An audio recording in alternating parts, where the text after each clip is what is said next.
Hello everyone and welcome to this FMB webinar on the Green Home Grant Scheme. I hope everyone is watching as well and thank you for joining us today. So for anyone watching the recording of this event, I need to confirm that it's being recorded on the 22nd of September and our speakers are sharing information that's current as of today, so there may be further details or changes in the future. So if you're watching this at a future date, please check the FMB website for any changes subsequent to this date. We will send a follow-up email. We normally send an email with just copies of the presentation slides for you, but we are working within the FMB and the comms team are working on some specific communications to help you take the next steps following on from today's webinar, which we'll be sending out within a couple of days of today's event. So you will get a follow-up email. So there's no need to take detailed notes throughout the presentation unless you particularly want to. We've got record attendance at this webinar today. We've got a great many members attending, and I think that reflects the level of interest that there is in the Green Home Grant Scheme and the fact that many of our members are being asked by their customers now for information about the scheme. So you're in the right place to get a good understanding of how the Green Home Grant Scheme is going to work and what it's designed to do. We've got three speakers for you today. We've got Simon Ayres, who's the Chief Executive of Trustmark, who's going to give you an overview of the scheme. We've got Nigel Donoghue and Jerry Miller from the Insulation Assurance Association, who are going to give you a bit more detail about what you need to do to comply with the requirements of the scheme and participate in it. So as far as the format for today's webinar is concerned, we'll hear from our three speakers first of all, and we'll have their presentations for you. And we'll also talk about the pathway through all of this for FMB members and Trustmark members. You can post questions throughout the webinar session using the Q&A box at the bottom of the screen. Just post your questions in there, but we'll save the questions for the end because some of them might be answered by the presentations as we go through. But our speakers have all said that they're available to stay for as long as it takes to get your questions answered at the end of the session. So please do post any questions that you have in that Q&A box there at any time. So I'll now hand over to our first speaker. That's Simon Ayres, the Chief Executive of Trustmark. Over to you, Simon. Thanks, Hayley. Good afternoon, everybody, and thank you for giving me the chance to come and talk to you, really to set the scene around the Green Home Grant voucher scheme and a little bit around the requirements, a bit of information about where government may be, and a little bit around the administrator. I'm going to share a slide, and I've got a few slides to go through, so bear with me 2 seconds. Hopefully now you have the presentation in front of you. If we probably look at the key elements of where this has come from, so we have to think about what we've been through this year in terms of the economy, in terms of a lockdown, and obviously the news today that we're entering into another uncertain phase. The government were keen to put money into a number of sectors to really boost the economy, to create jobs, and as an outcome of that, create some low carbon property. So it's probably, if you look at it holistically, out of the 3 billion, and people talk around 2 billion, the actual total amount was 3. There was $1 billion invested into the public sector. There is $500 million being invested into energy efficiency measures in social housing. And that's split into a couple of elements. And I think Jerry's talking about that a little bit later. We have $500 million allocated for grants of up to £10,000 in the low income sector. That's a full grant amount without any part funding, and £1 billion allocated to the private sector on the basis of consumer part funding the work. So in other words, for every pound a consumer puts in, the government will put £2 in to a capped grant of £5,000. It's probably also worth recognising that this is just what the government are doing around the funding. We've been doing an awful lot of work with the funders, the financiers, the mortgage companies, who are all looking to really support the consumer to probably borrow more money, dare I say, in this current climate, to create a greater investment from the private sector. And I think the government ideally would like to see £2 billion worth of private money alongside the billion. So if you start looking at the numbers, it's considerable amounts of work. It's a huge challenge for the industry, especially when you are given a deadline of March the 31st, 2021. I think, and I can't say this for sure, but the language you hear from the government at the moment tends to be thinking about whether that will need to be maybe extended slightly. So there is some sort of conversations taking place. And I think, if any of you have been invited to fill in the research email that came out a while ago, then it's probably worth making sure you get that back before close of play tonight to indicate, what would work for you and what doesn't work for you. The measures that they are covering under the grant, I think, are quite widely known. So we have some primary measures in terms of solid wall, underfloor, cavity, loft, flat roof, room and roof, insulating a park home. You have air or ground source heat pumps, solar thermal and biomass. And then as a secondary measure, you have draft proofing, I can't even say it now, draft proofing, double stroke triple glazing, replacing single, secondary glazing, external energy efficient doors, heating controls and hot water tank thermostats. Now, I do know that one company that we've been sort of communicating with over a number of things has had thousands upon thousands of requests for measures, and this is a larger company. So we are seeing demand for the Green Home Grant voucher scheme. It's probably worth remembering also, alongside these measures, there is also the remediation work that can be undertaken as part of the grant to prepare for the installation of the primary measures. So there is a whole raft of stuff that will be there and available to you when you go down through this route. The requirements for the scheme, and this is where it starts to get slightly more complex when we start talking about certification in a minute, but I think my colleagues later will make it very clear for you and make a route through for you. The first requirement, though, is that a business must be Trustmark registered. And if it is undertaking anything in the renewable sector, it will also have to be MCS registered for those measures that they are undertaking. The work, when it's completed, will have to be lodged into the Trustmark data warehouse. It will be lodged into the MID for MCS when it's completed if it's a renewable area. And all the businesses undertaking the work must be PAS 2030 certificated, Trustmark registered and MCS as required.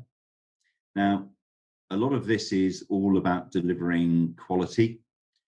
If we go back to some of the previous undertakings, things like the Green Home, I've forgotten what it was called now, the Green Home scheme, the reality of that was that there was quite a lot of fraud, there was quite a lot of work undertaken of poor quality, and there was an amazing amount of work that undertook or had to be undertaken afterwards to put things right. So in this case, they are definitely trying to make sure that we have a quality route forward, that we have the ability to ensure that the consumer has work delivered the right price to the right level of quality. The entry requirement that we talked around the PAS. So we are looking at something called PAS 2030-19. Some people may already have PAS 2030-17, or it will be an MCS for low carbon heat measures. The work under this scheme covers a number of areas, and I'm trying not to say too much because I know you have this presentation later, but basically you will be expected to hold a PAS standard, which is around really a quality delivery standard to ensure that work in a consumer's home meets the installation requirements, the consumer requirements, and actually the consumer is protected when the work is completed. So that's the sort of baseline. If you are an existing PAS business, then you will have something called 2030-17, or you may have transitioned to 2030-19.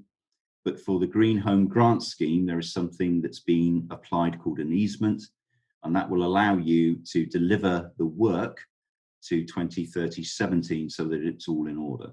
But that will only apply in real terms through to the end of March next year. And really, when we get to,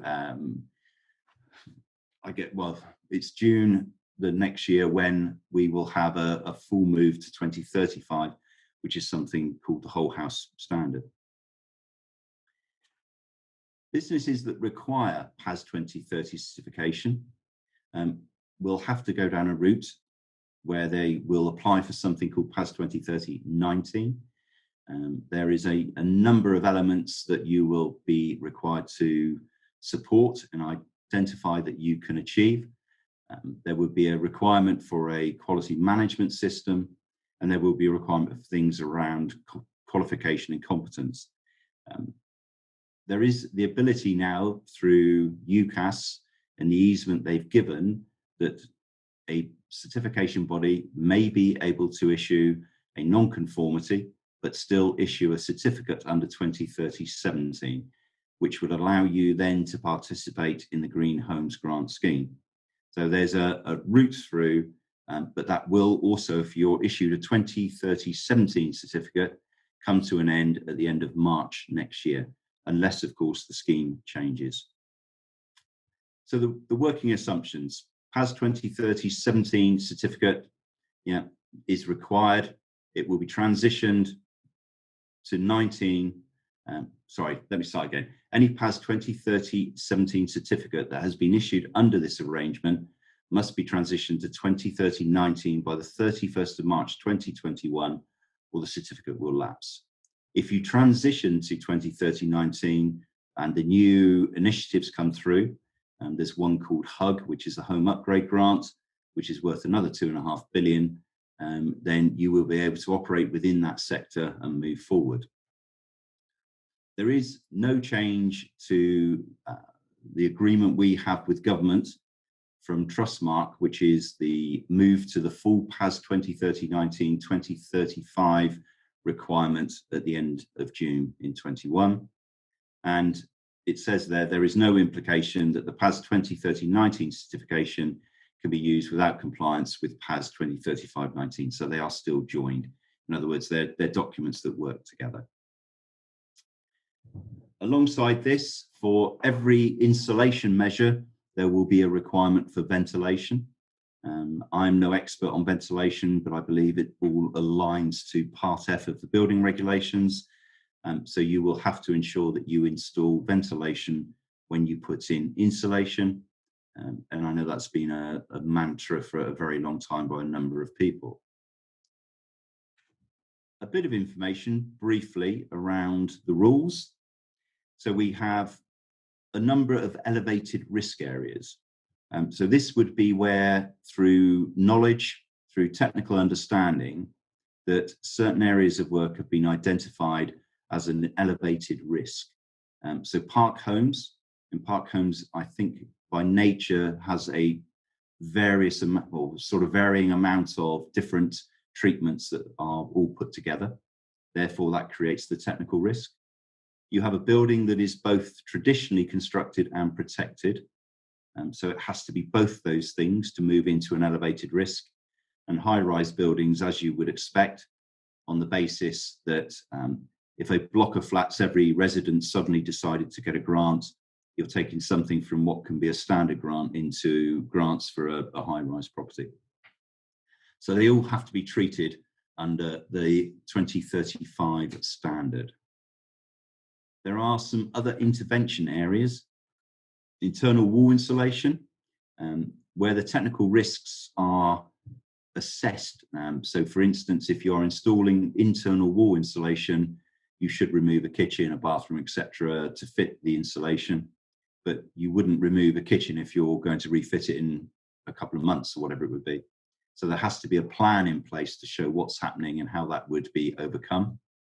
Solid wall insulation, similar thing, technical delivery risks, and we're working with the industry to ensure that all those risks are catered for and identified and covered where necessary. And with low carbon heating, there is very much the need to undertake a whole house assessment. ensure the fabric is treated first before you install low carbon products. So there's a sort of route and a process that you go through for all these things. So the summary points really: elevated risks will go through PAS 2035. Lodgement will determine the work category. So if you are trying to lodge a category of work which is in a higher risk or an elevated risk, it won't allow you to do so unless it's input by a retrofit coordinator. Solid wall and cavity wall can be installed to acceptable risk levels, but will be subject to greater audit compliance. Low carbon we've talked around, and Trustmark will be undertaking some of that direct audit and compliance checks on the work completed. And we will be looking at the work that's been lodged into the data warehouse to drive that. The installation requirements, I think PAS 2030-17, and probably these will get covered later, but basically it's the common things that you would come across: survey, design, installation, handover, declaration of conformity, the installation of the ventilation. With all those in play, then that's treated as a completed lodgement, providing obviously they are all valid. Just the last bits from me then, really, the administrator from the scheme. So the government have appointed an administrator. They are now in and working very quickly to build the scheme and build all of the links and the administration that needs to go with it. And the aim is still to launch the scheme on the 30th of September, as had been previously planned. Once you have sort of got your heads around all the complexities of this, then the business will need to register with the administrator, because you will need to leave your bank account details and some other details so that you can be paid directly once you get to the end of the process. The customer journey is going to be confirmed, but it will be looking at the simple energy advice service to give advice. But there are other routes that are being determined as well to allow the application to a voucher. The quotes for the work and the voucher application will come into play. It will validate the person, the property, and the business. And then when you've been through all of those things, the work's completed, you can lodge into the data warehouse and you can invoice a consumer. When you invoice the consumer, they will pay the amount of the invoice less the voucher amount, which you can then reclaim directly from the government. And they are talking about a 5 to 7 day payment term for those vouchers. And as it says there, it's due to go live on the 30th, and all the work at the moment still should be completed by the 31st. And just for those of you that may be looking at larger business, or you may be a larger business or looking at some training opportunities, the government are due to launch this week a competition that will allow companies to apply for funding to deliver training and development for this sector, and especially around the Green Home Grant. It's not a huge amount of money. It is now 6.9 million, not 6.7. It is capped at 1 million, and it will cover these areas. So areas around the PAS, skills training in energy efficiency, training in the wider whole house retrofit knowledge, and support training for retrofit assessors and coordinators. So this is the indicator that really government are now starting to look at the transition to a much wider remit in whole house retrofit moving forward. And it's probably worth saying, you know, the last bit here is 24 million homes in the next 30 years to meet net zero. It's about 36 billion pounds worth of work a year when it starts moving down that route. So there is an extremely large market to play for. And the government really are using this scheme in a way to get our sectors up and running, to really allow us to demonstrate that we can move quickly, we can deliver, and that's why they would want to invest in the future.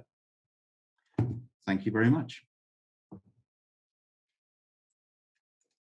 Okay, thank you very much, Simon. That's great. I'm glad you've acknowledged that it's a relatively complex thing, because what we're doing within the FMB is trying to understand all of that complexity so that we can simplify for our members a pathway through all of the requirements of the scheme, which we're going to talk a little bit more about now.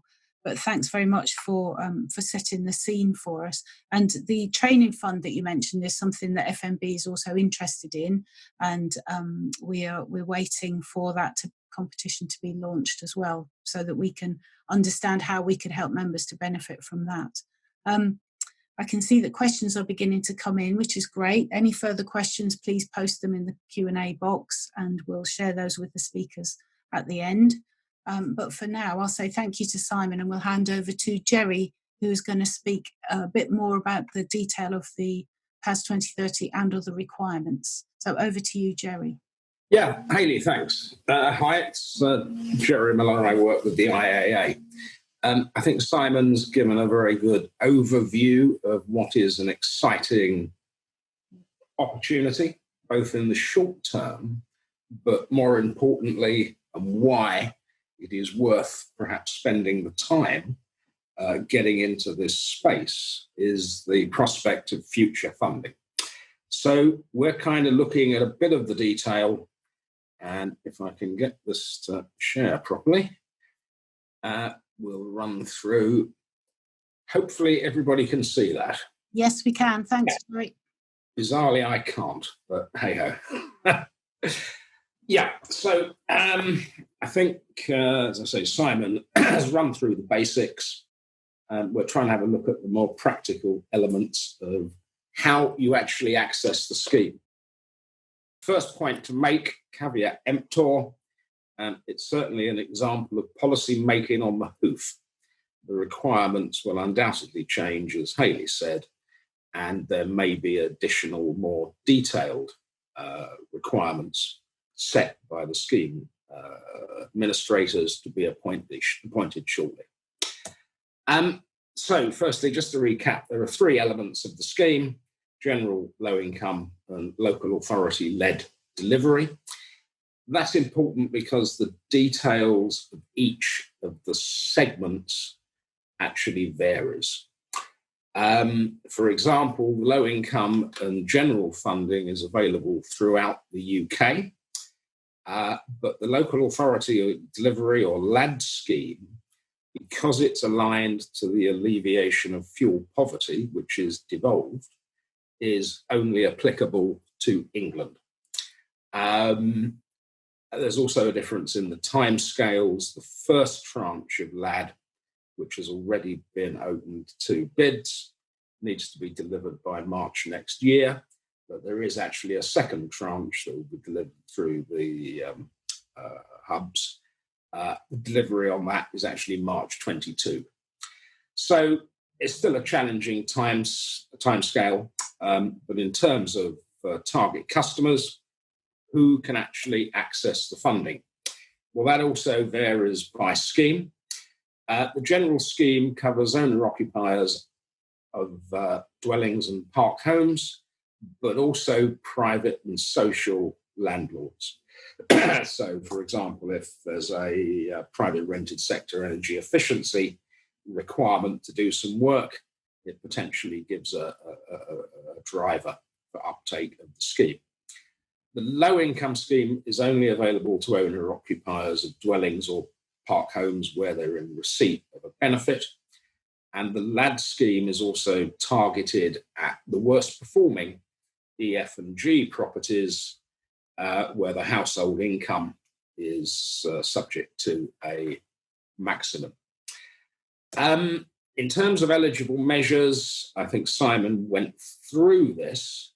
Again, there is a slight difference in that under the LAD scheme, bids for funding can include other measures, including new replacement or repaired boilers. That's something which is not allowable under the low income or general schemes, but is under the LAD scheme. I think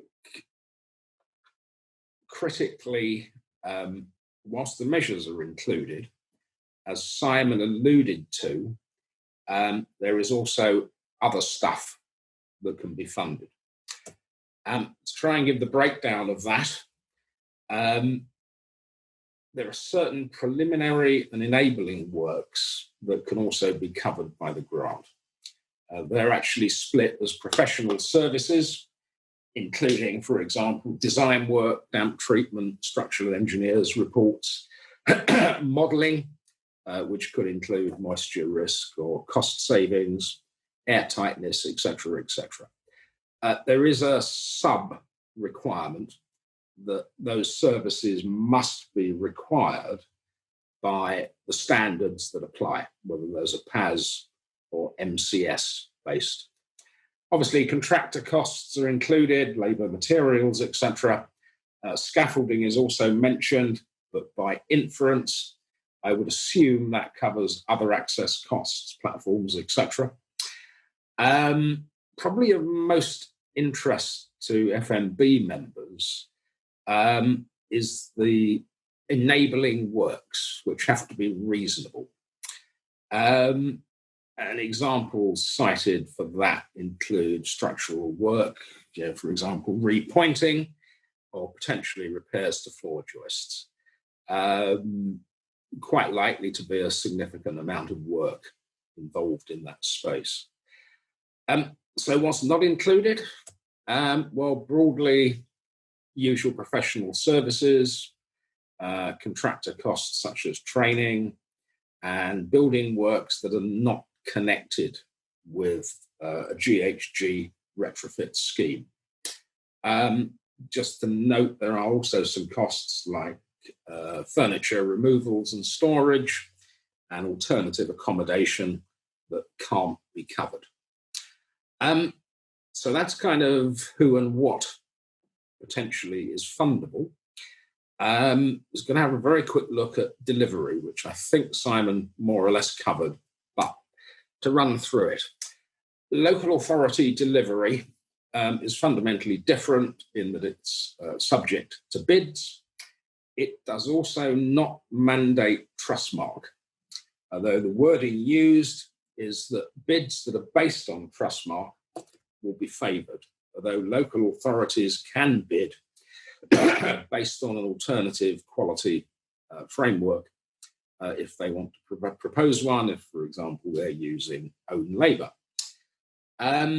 Just really to note, bids for the initial tranche have already closed. The second tranche will be released via the local energy hubs.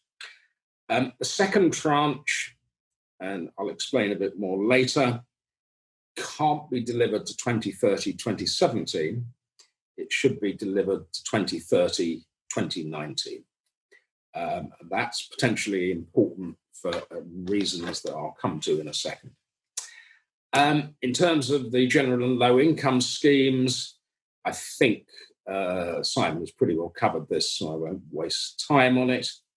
I suppose the key point is that a contractor needs to be registered with Trustmark, and where the measure is within scope of PAS 2030, they also need to be certified by a certification body as complying with that standard.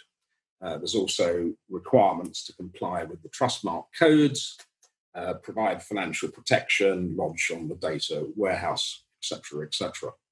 So kind of getting down to a bit more of the nitty-gritty, obviously Trustmark scheme providers such as the FMB or others can provide Trustmark registration, and similarly certification is available from UCAS accredited bodies such as the IAA. And it's a question of how all that potentially comes together. Just to again highlight Simon's point, it is assumed that the scheme administrators will actually require additional steps to be taken by contractors, as a minimum provision of bank details and presumably going through some sort of due diligence process. So, I mean, that in a very, very quick run through is kind of how delivery will work. I guess the key questions are what on earth is PAS 2030 certification and what does it actually involve? So very challenging to do this in a short time scale. But what is PAS 2030? Well, it's a British standard, publicly available specification covering the installation of energy efficiency measures in existing buildings. I think it covers 38 different measures. It may have increased slightly. And the basic process, as Simon ran through, is there needs to be a design, location specific, needs to cover ventilation upgrades, needs to validate, or needs to be able to validate the design.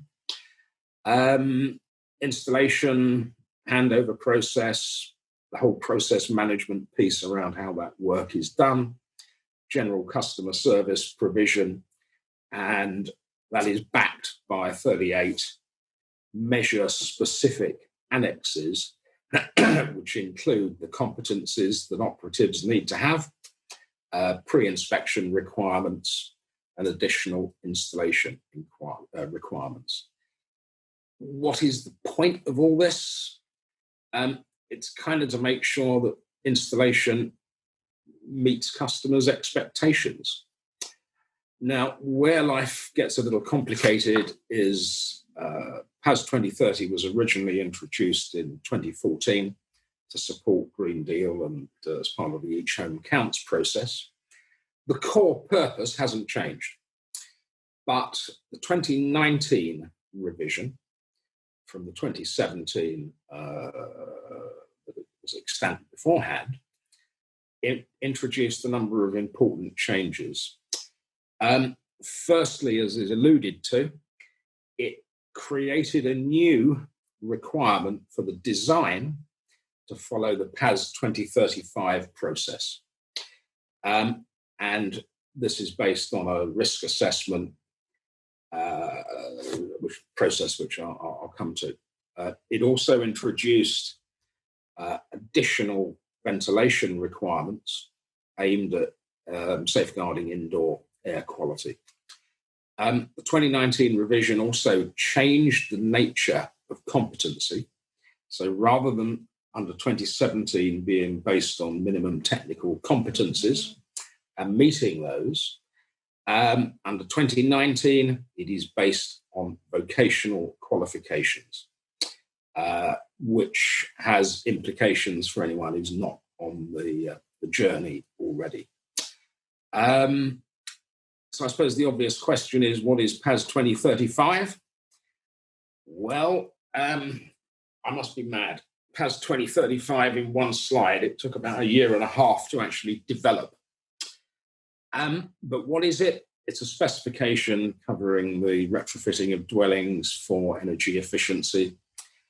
It kind of sets out a process to ensure that the design process establishes intended outcomes, and more importantly, that those intended outcomes are delivered.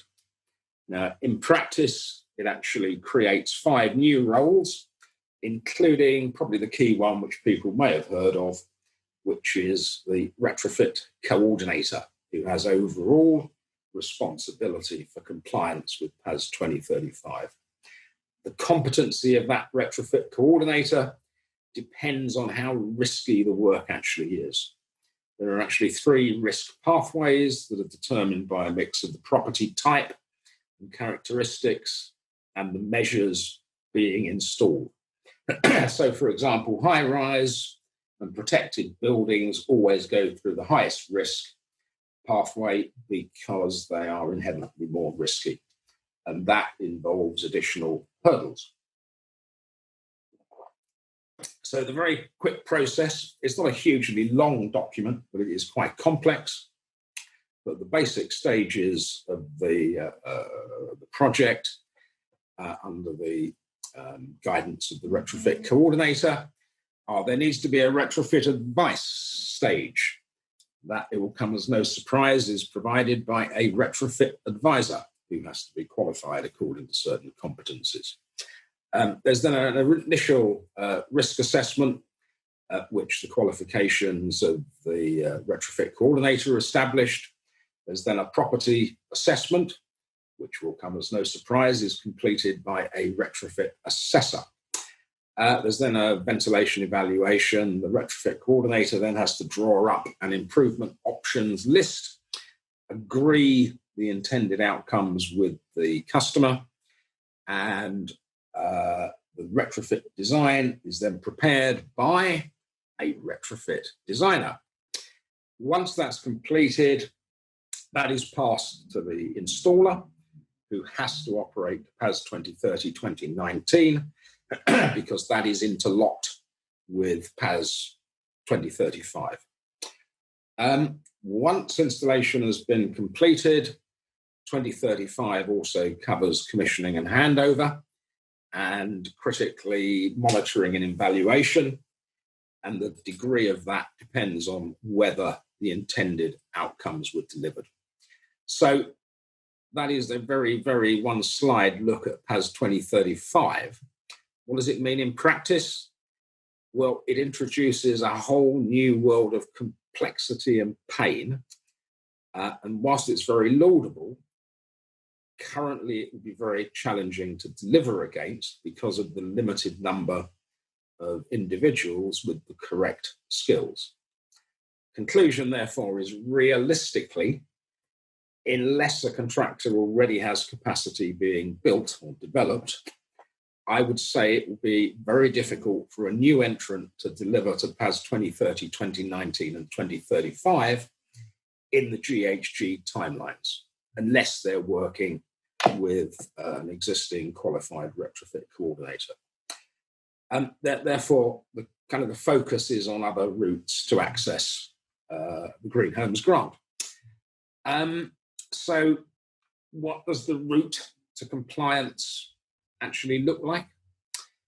Well, I suppose the first point, as I alluded to, is clearly there are different levels of engagement depending on investment and risk appetite.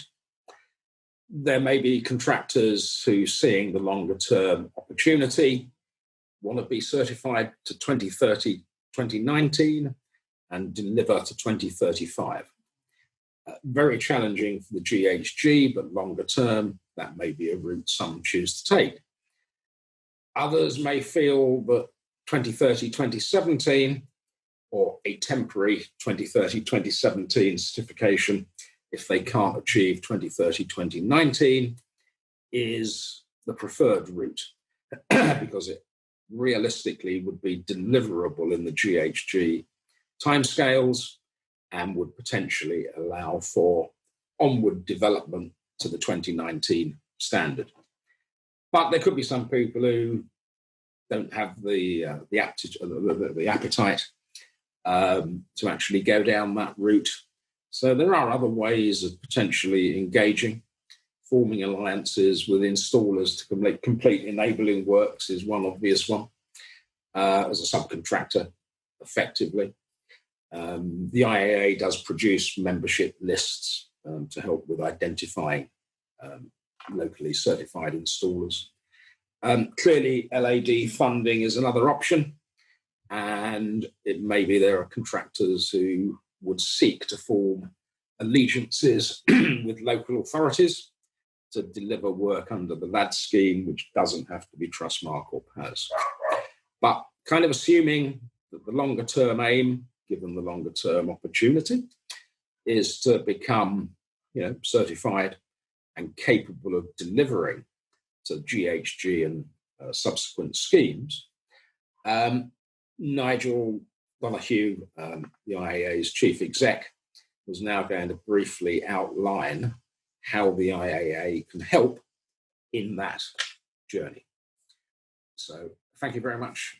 I hope that was clear, and I will now hopefully stop sharing. Thank you very much, Jerry. We'll hand over to Nigel. Hopefully you can now see my screen. Sorry, Nigel Donahue, Chief Executive of the Installation Assurance Authority. So Installation Assurance Authority, we have some guarantees that are associated with the County Installation Guarantee Agency, and some are our own going through the Trustmark process. We provide guarantees as part of the compliance route, meet the requirements of Green Home Grants and Eco schemes. And the IAA, the key thing about it, it's an end-to-end quality assurance framework. So what does that look like? I'm just going to run a short animation, which will hopefully give you a little bit of an explanation about the end-to-end compliance route. The UK government has launched a new £2 billion Green Homes grant to help homeowners make energy-efficient home improvements. Up to £10,000 of grant funding will be available to homeowners in receipt of income support, and up to £5,000 for those who are able to pay. This grant funding must be used before the 31st of March 2021. This means homeowners will be making significant investments in their properties and will need the confidence and trust in the installers they use. Homeowners who choose an IAA member are assured that their home improvements are being carried out by installers who value quality assurance and provide a recognised guarantee. The IAA provide our members with a wealth of ongoing certifications, accreditations and support under one umbrella, making the process easy to manage. Most importantly, customers are assured they are only working with the very best installers with rigorous quality assurance and support, supporting you with your end-to-end journey and providing you with appropriate guarantees for a number of measures. Being a member of the IAA is more than just certificates and accreditations. The IAA works with the government and local authorities to provide policy guidance, and there is a range of support, training and legal advice provided to members, as well as the technical guidance you need to deliver quality energy-efficient measures. You can become a member of the IAA in just 12 working days. Simply apply online and we will carry out an audit for PAS 2030. You will receive support through the whole process, getting you ready to help homeowners become more energy efficient, reduce their energy bills, and have peace of mind with a robust guarantee. Become a member of the IAA, the preferred assurance route for insulation measures, getting it right first time.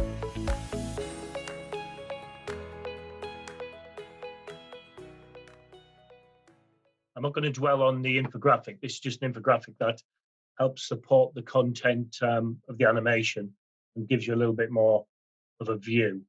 What I should start by saying is Installation Insurance Authority, we're not an industry federation, we're not a competitor to the FMB. In fact, very much we see ourselves in this as a partner with the FMB, allowing you to use FMB Trustmark scheme provision and through data sharing arrangements, allowing us to evidence the compliance element of it for the FMB under your Trustmark accreditation with them. What we do provide is a route to end-to-end compliance, which ends with a guarantee, but it starts with an independent validation of the property assessment judgment and a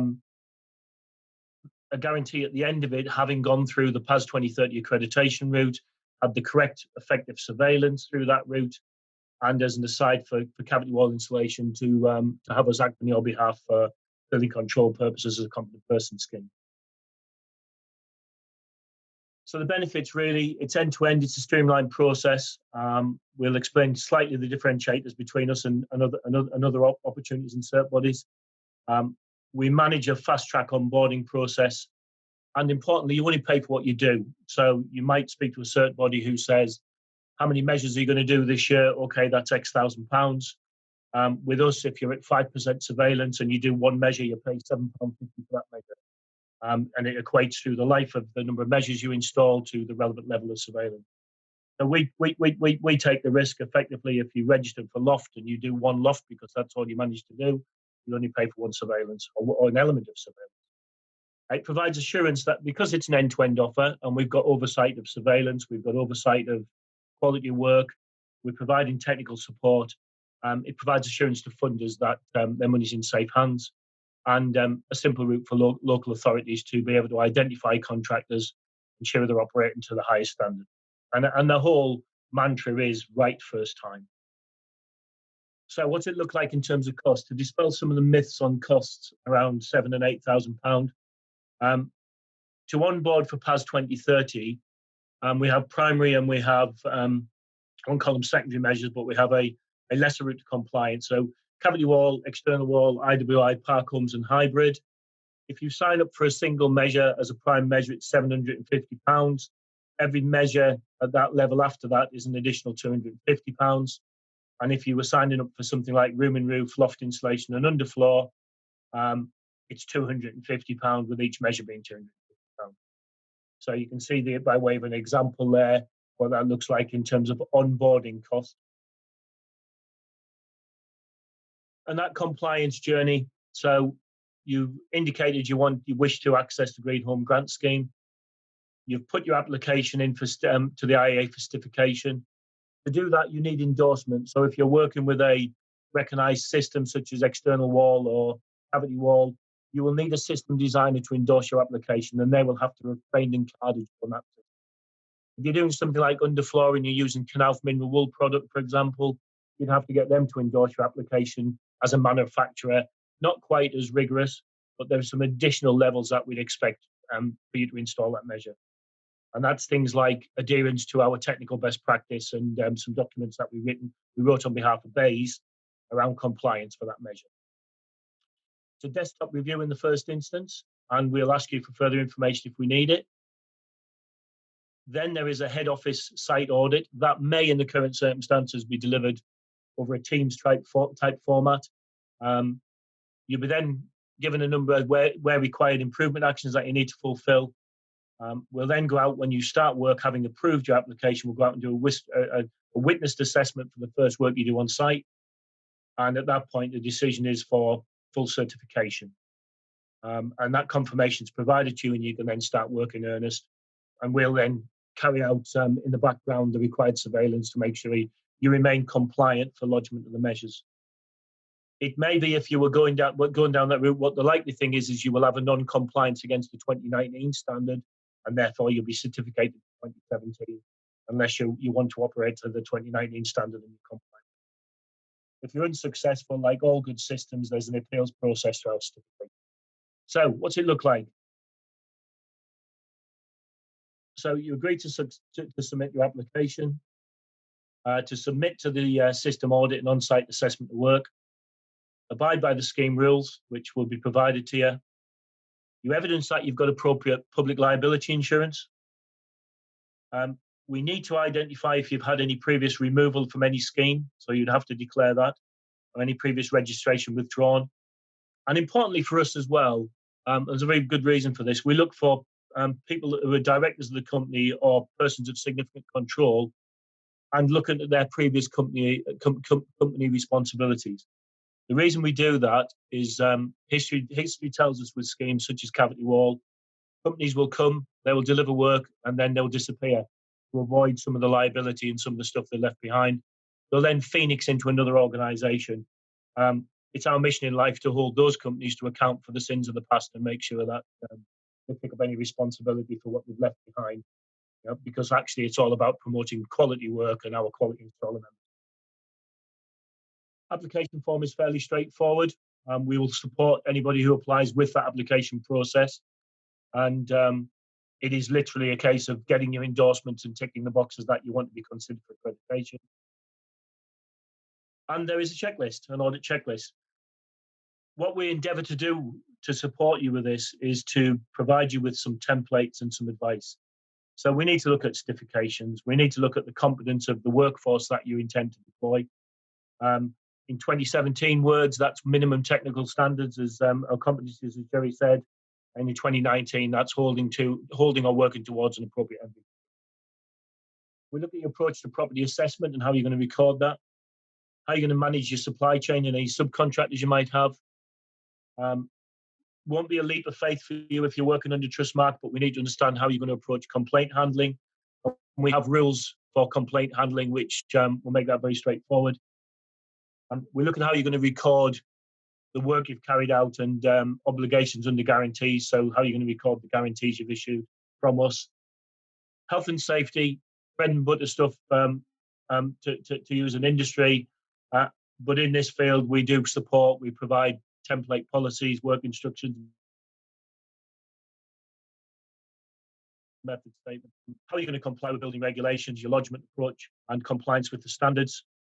If they're using equipment such as wall insulation, blower machines, how they're going to be maintained, the maintenance records. And we can also provide support with templates for on-site witness assessment and Trustmark registration, effectively to help you prepare for the onboarding process. So without further ado, there's a lot more information we can provide to you, but that's a an overview as to the IAA as an organisation, our approach to certification, and I think really to see what questions we can have. Thanks, Nigel. That's great. I'm pleased to say that most of our audience are still with us after all of that complexity that we've just been through. And we've got several questions, so I'll just start firing those at you if that's okay. Here's a question from a company who are roofers who already install insulation when they're doing a re-roof job. They're members of FMB, of NFRC, and they're a competent roofer. Remember that competent roofer scheme. So if they only want to install insulation for when they're doing their own work, do they have to have PAS 2030? So I think the answer to that's going to be yes, if they want to benefit from the Green Home Grant Scheme, isn't it? Yes, absolutely. Yeah. For any measure that we're under the scheme, we'll need to have PAS 2030. Yeah, so that's clear enough. And another question from a member who's asking, what was the outcome of FMB negotiations with Trustmark and the government to certify members for the PAS? And I think what all three speakers have alluded to and spoken about during the presentations has kind of answered that question, which is you still will need PAS 2030 certification if you're an FMB member, but we can recognise that if you've got certification through another body like the AAA, then the FMB will be able to recognise that as your competence to deliver that work under the scheme. So it's not as straightforward as I think we'd all like if FMB members who are also Trustmark registered were able to do work under this scheme. That would be very straightforward, but there is the PAS 2030 requirement for the measures around energy efficiency that needs to be complied with in any case. So I hope that's been clear from the presentations that we've had so far. Jeff is asking a question about, they've just completed a single house development which will go on the market next week. It has air source heating, MVHR and solar PV. Is a grant available for this house? So I guess he's asking, can you access the funding retrospectively? Well, no, also it doesn't cover new build. Okay. Well, that's very clear. Thanks, Jerry. Somebody's asking, what's the minimum size of a contracting firm who can be eligible to participate in the scheme? I don't think there is one, is there? There isn't. As long as you can meet the standards, absolutely fine. Yeah. Okay. So Robert's asking, can all the roles that have been mentioned under the PAS, so the retrofit coordinator, assessor and advisor, can those all be carried out by the same person? Strictly, the advisor can't be connected with the installer, but subject to meeting the competency requirements, the same person could fulfill all of the roles, but they have to be competent for that particular role. Okay. All right. Thank you, Jerry. So I had a few questions emailed in before the session, actually, and a couple of them were around landlords. Are landlords able to access the scheme as well as homeowners? Sorry if you've already said that, but I must have missed it. Yes, they are. Okay. That's really clear then. And here's a general point from one of our members. If only a few of the contractors would be eligible to participate under the scheme, why did the government not give us sufficient time, support and paraphernalia for such contractors to be compliant with the requirements to enable them to participate in the scheme? And I have heard other members make similar points that they need more time to gear up to be ready to be certified under the PAS. And I think that maybe relates to the point that Simon made earlier about this being the beginning of something longer term and not just about accessing the Green Home Grant Scheme prior to March 21. Does anyone want to comment on that? I think, Hayley, what we have to look at is the £2 billion or the three, which was the whole amount, was very much about economic stimulus. It wasn't really planned within the government's 9.2 billion for the energy efficiency sector. So this is an additional 2 billion that has come along. They are trying to get it out to stimulate the economy, to get people up and running and create jobs. And I think I would agree completely. Running a project of this size in such a short space of time, with probably trying to get the supply chain to gear up was always going to be challenging. But the message I would give is never, and dare I say, I'm nearer retirement than I am starting my career. Never have I seen the government put £2 billion into a sector and say, go and spend it and show us how you can do that. Because actually, I think that leads to the much longer sustainable money that we're looking for, which will be the retrofitting of 24 million homes. So it's, I think, good demonstration here, could see extension, could see rolls into lots of other things. Okay, that's great. Thanks, Simon. A couple of detailed questions about do properties which have already been partly externally insulated still qualify for the scheme? And I've seen a couple of other questions pop up like that. Does it have to be 100% of the property that's being insulated when we're talking about solid wall insulation in particular? Just on that, I think top-ups are allowable. So you could, for example, treat an extension, or you could top up loft insulation. I'm not sure there's visibility around anything other than that at the moment, although possibly the administrators may come up with something. I think it's probably just to support what Jerry's saying, Hayley, that in all the conversations we're having, they are looking at how they can support some partial works that have already been completed. So you may have some areas that are being part treated by eco, and then you can be supporting that by a grant. What you can't do is run eco in the grant together and blend them together. They can be two separate things. So I think these are the sort of nuances that the administrator is sorting out as we speak. Yeah. Okay. So still more detail to be agreed still at this stage. Yeah. Okay.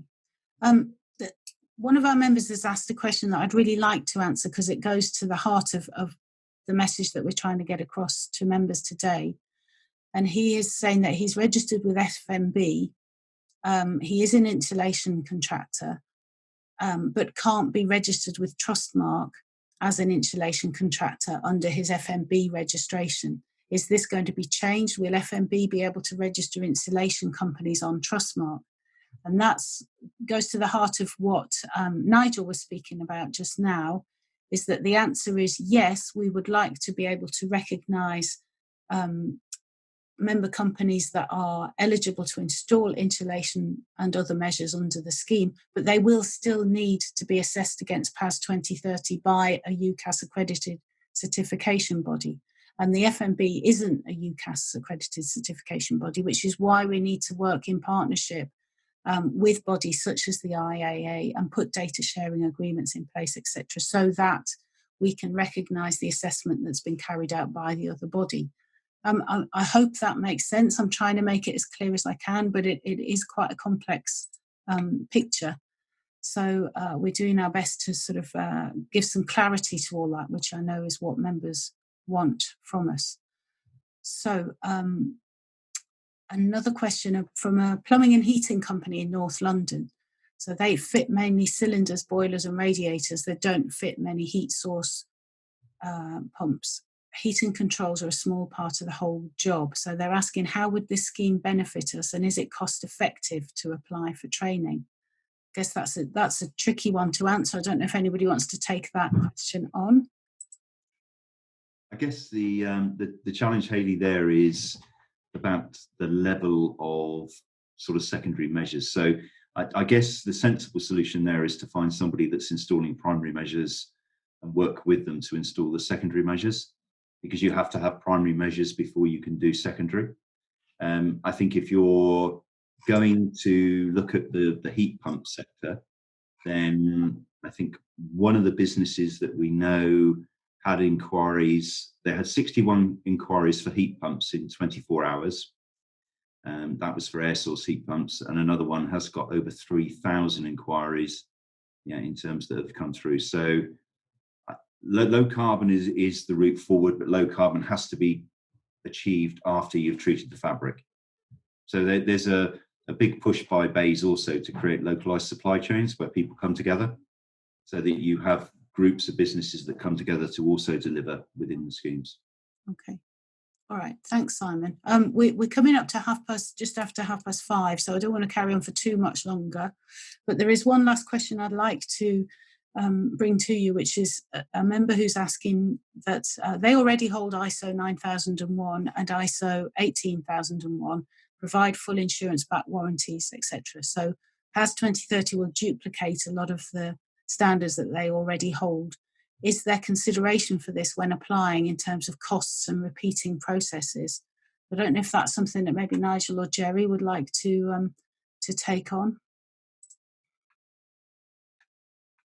It's well, I mean, Jerry will contribute, but by all means. But PAS 2030 and the annexes of PAS 2030 are a standard. They set the standard for the installation measure. Unlike 9001 and 18001, they lead the way in terms of providing you with a quality framework, and it should be a simpler exercise to align your quality manual to the requirements of PAS. But you can't forego PAS certification because that specifies the approach to pre-installation assessment, it specifies the competencies required and the measure-specific element, whereas the other two standards, to the best of my knowledge, will not go to that level. Yeah. So I guess the answer is that it might make it easier for them to get that certification because they've already got all of that in place, but they still have to comply with the PAS 2030. Yeah. Okay. All right. Well, I think we'd better leave it there because it is 5:33 and we've gone on longer than intended anyway. But thank you to all of our speakers and for answering all of those questions and for your presentations as well. Just remains for me to say thank you very much to the members for attending. We will send out further information and we'll do our best to provide you with some clarity on the pathway through all of this and how you can get involved in that scheme if you decide that that's what you need to do. Bearing in mind that also we are looking at the longer term benefits for FMB members out of the retrofit market as well. So it may take us a couple of days to get that email out to you, and we'll include copies of the presentations and other FMB communications alongside of that. I hope you found today's session useful. The next webinar is coming up on the 20th of October, and we've got a series of 4 webinars all about our FMB suite of contracts with one of our legal advisors giving advice to members on all of that. So do attend that if you can. And I'll just say thank you again to our 3 speakers for today and to all of you for attending. Stay safe and goodbye.